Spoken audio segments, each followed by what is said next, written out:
अच्छा आदमी शरीर से नहीं होता, इस बात को समझे। अच्छा आदमी शरीर से नहीं होता। क्या शरीर का सही होना जरूरी नहीं है?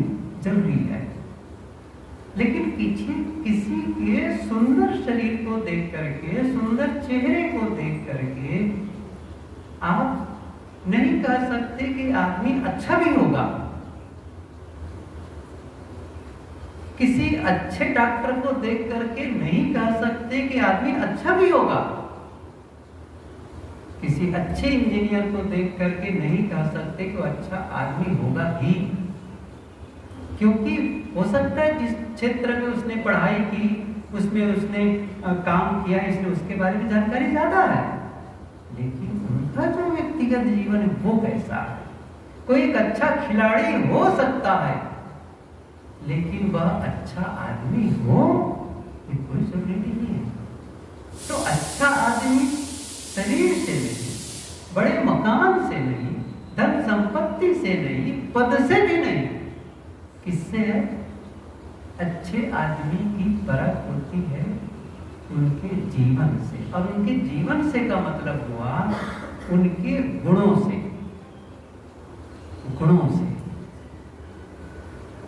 अब जरा सोचिए, क्वालिटी और क्वांटिटी ये आप सुने होंगे, मतलब संख्या में ज्यादा हो और जो मजबूती में ज्यादा हो। मजबूती में ज्यादा है, जो सही है वो कम है, और दूसरी है जो कमजोर है, सही नहीं है, उसकी संख्या ज्यादा है। किसे पसंद करेंगे? सब समझ रहे हैं ना? किसको पसंद करते हैं? क्वालिटी। और क्वालिटी का मतलब होता है गुणवत्ता, गुण, जिसे हम लोग यहाँ सद्गुण कहते हैं। एक ऐसा गुण जो हमारे जीवन को मूल्यवान बना दे। इसे कहते हैं ना कि जीवन मूल्य, एक शब्द सुनेंगे, जीवन मूल्य। 2 साल पहले एक कॉलेज में बुलाए थे मुझे बोलने के लिए, उन बच्चों के लिए जो शिक्षक बनने के लिए ट्रेनिंग ले रहे थे, बीएड। तो सब बैठे थे पूरे, तो उन बच्चों के लिए बोलना था। विषय क्या रखे थे? Value education programme. Value education, value बढ़ा दे, आपके जीवन के मूल्य को बढ़ा दे। वो तो जो बातें मैंने कही वो तो वहां की बात थी। मैं ये कह रहा हूं कि क्रोध हमारे जीवन के मूल्य को नहीं बढ़ाता, लोभ हमारे जीवन के मूल्य को नहीं बढ़ाता, बदला लेने का भाव हमारे जीवन के मूल्य को नहीं बढ़ाता। जीवन के मूल्य को बढ़ाता है जो सार्वजनिक रूप से मान्य है, अर्थात जो मेरे लिए भी बढ़िया हो, दूसरों के लिए भी बढ़िया हो, जो एक सुंदर समाज और परिवार की रचना कर सके, वो जीवन मूल्य है। अच्छा, कैसे हो? ये कैसे हो कि मैं धैर्यवान हो जाऊं, सहनशील हो जाऊं, क्षमावान हो जाऊं, गम खाने वाला हो जाऊं, धीरे बोलने वाला हो जाऊं, कम बोलने वाला हो जाऊं, जो भी वर्णन सुन रहे थे हमारे संतों से। ये कैसे होगा? एक बात आप समझे कि आप कोई काम करना कैसे जानते हैं, कैसे कर पाते हैं किसी काम को? किसी काम को आप कर कैसे पाते हैं? जैसे अभी मान लो मैं पूछूं कि आप रोटी बेलना, चलो ऐसा बेलते हैं, कैसे जानते हैं उसको रोटी बेलना? ऐसा सब लोग तो नहीं बेल सकते हैं। इनमें से कुछ ऐसे भी होंगे जिनको रोटी बेलने के लिए कह दिया जाए तो वो तो भारत का नक्शा बना देगा, गोल तो नहीं बना पाएगा। और इन माताओं के आंख में पट्टी बांध दो और दे दो तो भी वो गोल बना देंगी। अच्छा, क्यों ऐसा कैसे कर पाए? एक उदाहरण दिया। ऐसे कोई काम आप कैसे कर पाते हैं? कैसे सीखते हैं उस काम को? सीखते हैं, करके सीखते हैं। समझ रहे ना, करके सीखते हैं। जैसे मुझे तैरना हो, अच्छा तो मैं कैसे सीखूंगा? आप कैसे सीखेंगे तैरना? एक आदमी था, वो बिस्तर पर लेटा था और हाथ पैर खूब चला रहा था। मित्र आ गए, क्या कर रहे हो? अरे तैरना सीख रहा हूं। बिस्तर पर तैरना सीखा जाएगा? आप पूछेंगे, तैरना सीखोगे तैर कर, सही है ना, तैर कर। पढ़ना सीखोगे पढ़कर, चलना सीखोगे चलकर। छोटे बच्चे कैसे सीखते हैं चलना? अच्छा, माँ उसको पढ़ाती रहती है। जैसे मैंने कहा ना अभी, तैरने के बारे में मैं खूब पुस्तकें पढ़ ली और स्पीच भी दे दिया, और ऐसा लगा कि ये तो बहुत बड़े तैराक हैं, क्योंकि मेरे प्रवचन सुन करके लोगों ने क्या, ये बहुत बड़े तैराक हैं। और उनमें से 4 साथी उठा करके मुझे पानी के कुंड में फेंक दिए। अब क्या होगा मेरा? समझ रहे हैं ना? वो जानकारी हम करके, अब जब करके सीखते हैं किसी काम को, तो इन सद्गुणों की जो बात आई है उसे कैसे सीखेंगे? करके। सीधी सी बात, ये नियम है, करके सीखेंगे। मेरा मतलब है, आप यदि धैर्यवान होना चाहते हैं तो धैर्य रख करके ही आप सीखेंगे। अर्थात वो शक्ति बढ़ेगी। किसकी शक्ति बढ़ेगी? धैर्य रखने की शक्ति बढ़ेगी। प्रारंभ में निश्चित रूप से आप अच्छा नहीं करेंगे। जब हम स्कूल में शुरू में गए होंगे या घर में ही जब छोटे बच्चे थे तब पढ़ाई शुरू किए होंगे, क्या हमने सही वाक्य लिखा होगा? नहीं। सही कहूं ना तो एक अक्षर भी सही नहीं लिख पाते थे। क्या होता था? शुरू में गलत। तो किसी काम को शुरू करोगे तो एक एकदम सही हो जाएगा, लेकिन यदि आप शुरू की असफलता को लेकर के काम स्थगित कर दें, जो शुरुआत में असफलता मिली उसको लेकर के आपने काम करना बंद कर दिया, तो क्या आगे सफलता की संभावना है? नहीं है। ऐसे ही है। तो सद्गुण की बात भी यही है। क्या है? यदि मैं छोटे छोटे धैर्य का पालन करूं, छोटे धैर्य का, किसी के प्रतीक्षा करना है तो बिना मन में उद्वेगित हुए, शांत, मतलब बिना थोड़ी सी और देरी हो गई, अब उसको लेकर के मन पता नहीं क्या हो गया उनको, अब देखिए अंदर क्या हो रहा है। ये जो बाहर से आप परेशान तो नहीं हो रहे हैं, लेकिन भीतर से हो रहे हैं। धैर्य का मतलब है आप भीतर से भी उन लोगों, भीतर में भी उनके प्रति कोई गलत भाव न जगे। अब जैसे कोई 10 मिनट इंतजार किए, 10 मिनट तक तो ठीक है भाई, अब आधा घंटा हो गया, अब जवाब देगा, क्योंकि अभी हम प्रशिक्षण में हैं। समझ रहे हैं ना? अभी हम उसको और बढ़ा रहे हैं। स्टेशन में गए, ट्रेन पता चला 2 घंटे लेट, अब क्या करोगे?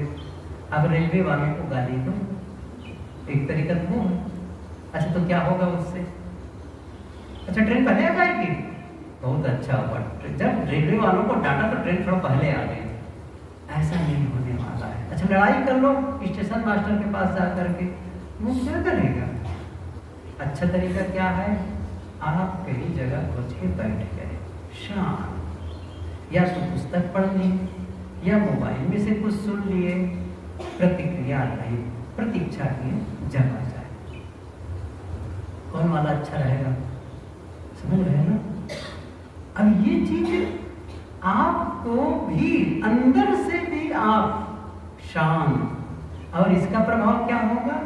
आप खुश भी रहेंगे और आपके शरीर में जो केमिकल चेंजेस आने वाले थे, आपकी जो प्रतिक्रिया स्वरूप आपकी जो परेशानी या आपके इरिटेट होने से, वो चेंज नहीं होगा और वो आपके लिए नुकसान नहीं करेगा। अब आप भी सोचिए, एक आदमी क्रोध से उबर रहा, द्वेष में चल रहा हो, उसका शरीर का जो केमिकल स्ट्रक्चर है वो, और एक शांत एकदम प्रसन्न बैठा, अंतर होगा, सहज समझा जाए। अच्छा, इसको इसलिए समझ, एक पानी शांत ठंडा बर्तन में रखो, एक जो है पानी से ऐसे आग के ऊपर रख दिए बर्तन में और उसको उबल रहा हो, दोनों अंतर है ना।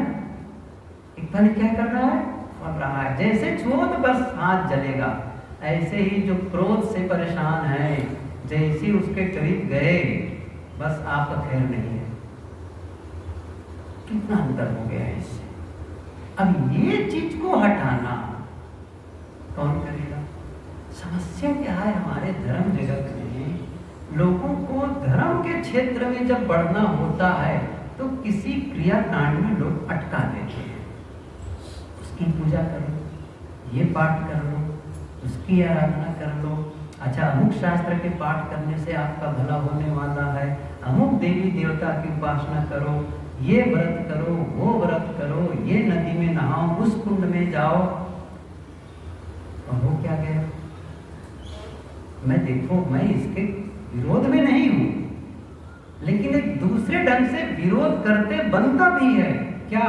क्योंकि इतना सब बाहरी काम करके ही लोग क्या समझते हैं, मैं धर्म कर लिया।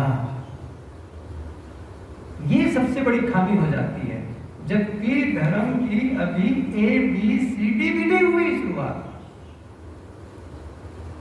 धर्म का मतलब है जिससे आपके भीतर शीतलता बढ़े, आपके भीतर निष्कामता बढ़े, आपके भीतर आनंद का अनुभव हो, क्षमा का भाव जगे, तभी तो है। तो फिर जीवन को तराशने का, जीवन को संवारने का, जीवन को सुंदर निर्मित करने का काम, इसमें क्यों मेहनत है, इसमें हमको बहुत कुछ का कंप्रोमाइज करना पड़ता है। कोई ऐसा कर रहा है, वैसा कर रहा है, शाम ठीक है भाई, उनका ढंग है। अब ये करना कठिन है, ये कितना कठिन है। अब वो करना बस हल्ला गुल्ला मचाओ, डांट फटका चिल्लाओ, वो बड़ा सरल है। अच्छे लोगों का जीना बहुत कठिन है, बहुत कठिन है। किसी ऑफिस में जाओ जहां पर पैसा ले देकर काम होता है, वैसा होता है, काम चोरी करते हैं, वहां कोई ईमानदार चला जाए, बताओ कितनी उनको हैरानी हो जाएगी। कहते हैं एक पागल खाना था, और सच्ची घटना है, सच्ची घटना। वो जिस उनको बताया तो उसने जो प्रवचन किया बताया वो कि मेरे मित्र एक था जो उनका दिमाग खराब हो गया कुछ ही कर, अब वो जेल खाने पागल खाने में डाल दिया गया। ये हुआ कि इसको 6 महीने डालो। अब वो पागल तो पागल ही। फिर क्या हुआ, एक दिन बाथरूम में गया तो वहां पर क्या रखा हुआ था, वो फिनाइल होता है ना सब करने वाला, वो आदमी उसी को जाके पी गया। अब कितना मात्रा में पिया होगा बात अलग है। अब ऐसा संजोग उसकी पूरी तरह से अंदर की स्थिति बिगड़ी, पूरी तरह से उनको लूज मोशन हुआ होगा, जैसा भी हो रहा होगा। ऐसा संजोग कि उसको लेकर के उसका स्वास्थ्य ठीक हो गया, दिमाग ठीक हो गया, अर्थात वो पागल अब नहीं रहा, एकदम सही आदमी हो गया, एकदम सही आदमी हो गया। अच्छा, इसका मतलब नहीं कि इस पागल को पिला दो, ये कोई दवाई नहीं है। आप समझे इस चीज को। हमारे एक संत के गांव का, हाँ, उनको उसके पैर में ऐसे तमाम बड़े बड़े मस्से टाइप का होते थे ऐसे। तो इलाहाबाद में होम्योपैथ के डॉक्टर ने उसको दवाई दी, धीरे धीरे करो।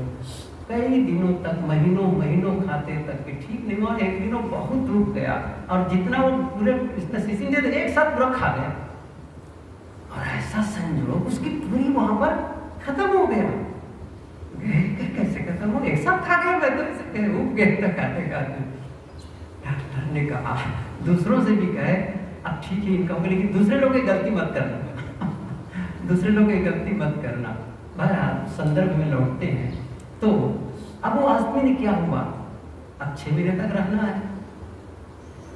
उसने क्या कहा, वो 6 महीने 3 महीने तक जो उनके साथ बिताया, पागलों के साथ में कोई फर्क नहीं, और ठीक होने के बाद जो 3 महीना बिताया ना, वो जानते हो इतनी परेशान, इतना पहले क्या, कोई मेरे कंधे पर चढ़ गया, कोई मुझे मुक्का रहा था, मैं भी चढ़ जाता, मैं भी मर, कोई फर्क नहीं पड़ता था। लेकिन अब तो वैसा कर नहीं सकता था। अब बताओ, वो आके चढ़ गया, अब क्या करूं? और लोगों से कहता वहां के रक्षक से कि मैं ठीक हो गया हूं, तो क्या कहते, सभी पागल यही कहते मैं ठीक हो गया हूं, तुम्हें और रहना है। अब सोचिए, मैं ये कह रहा हूं, जब आप अच्छा होके जीना चाहेंगे तो ये विषम परिस्थिति का सामना करना पड़ेगा। तो भी आपको धैर्य बनाए रखना है, तब धर्म होगा।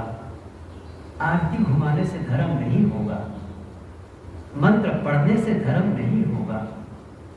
धर्म का उद्घाटन तब होता है